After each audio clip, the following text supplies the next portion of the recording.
Amos 1. Judgment on the nations. Amos 1-3.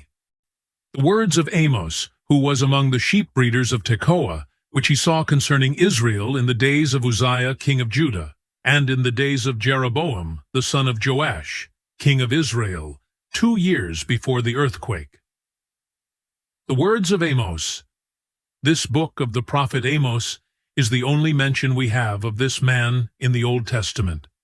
The books of 1 and 2 Kings and 1 and 2 Chronicles do not mention this prophet, and he should not be confused with Amoz, the father of Isaiah the prophet, Isaiah 1:1. The name Amos means burden or burden-bearer, since most of the prophecies of Amos concern coming judgment on either the nations surrounding Israel or judgment on Israel itself. He was a man with a burden. Who was among the sheep-breeders of Tekoa? It seems that Amos had no formal theological or prophetic training, though there was a school of the prophets known as the sons of the prophets at that time. 1 Kings 20:35, 2 Kings 2:3-15, 2 Kings 4:1, 2 Kings 4:38. Amos was a simple man, a farmer, who had been uniquely called to ministry.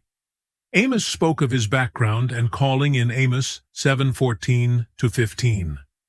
I was no prophet, nor was I a son of a prophet, but I was a sheep breeder and a tender of sycamore fruit. Then the Lord took me as I followed the flock, and the Lord said to me, Go, prophesy to my people Israel. Amos used an unusual word to describe his occupation. Instead of calling himself a shepherd, the literal ancient Hebrew described Amos as a sheep-raiser. Amos probably chose this title to emphasize the fact that he really was a shepherd, and that he did not mean shepherd in a symbolic, spiritual sense. The way God used Amos reminds us of the way he used the 12 disciples of Jesus. Common, working men used to do great things for God. Amos was from Tekoa, a city about 10 miles from Jerusalem. It seems that he delivered his prophetic message at Bethel, Amos 7:13, one of the southernmost cities of Israel, not very far from Tekoa, which he saw concerning Israel. Amos was primarily a prophet to Israel, though he also spoke to many nations. He served in the days of the divided monarchy, in the days of Uzziah king of Judah, and in the days of Jeroboam the son of Joash. Most researchers date the ministry of Amos somewhere between 760 BC and 750 BC. When Amos served as a prophet, the people of God had been divided into 2 nations for more than 150 years. The southern nation was known as Judah, and the northern nation was still known as Israel.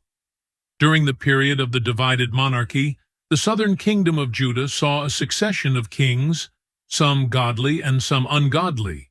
Uzziah was one of the better kings of Judah. The northern kingdom of Israel saw nothing but a series of wicked kings. Jeroboam the son of Joash was one of the better kings among these wicked men, especially in a political and military sense, but he was still an ungodly man. 2 Kings 14:23-29. For most of its history, the northern kingdom of Israel struggled against Syria, her neighbor to the north. But around the year 800 BC, the mighty Assyrian Empire defeated Syria and neutralized this power that hindered Israel's expansion and prosperity. With Syria in check, Israel enjoyed great prosperity during the reign of Jeroboam II. 2 years before the earthquake, we have no independent record of this earthquake, so that phrase is no help to us in dating. Voice 2. The message of Amos. And he said, The Lord roars from Zion, and utters his voice from Jerusalem. The pastures of the shepherds mourn, and the top of Carmel withers. The Lord roars from Zion. Amos brought a message of judgment. The first 2 chapters of Amos describe the judgment of the Lord, first against Gentile nations, then against Judah and Israel, and utters his voice from Jerusalem. Israel, in direct disobedience to God, established rival centers of worship in Dan, Bethel, and Gilgal. When Amos said that the Lord speaks from Jerusalem, he reminded all of Israel where the center of true worship was. The pastures of the shepherds mourn. Since Amos was a shepherd himself, Amos 7:14, he knew how the judgment of God could affect the land. If God withheld rain, sent plagues, or allowed conquering armies to come upon the land, it made the pastures of the shepherds mourn. The top of Carmel withers. Mount Carmel was prominent in the north of Israel, the site of Elijah's dramatic confrontation with the prophets of Baal, 1 Kings 18:19-40.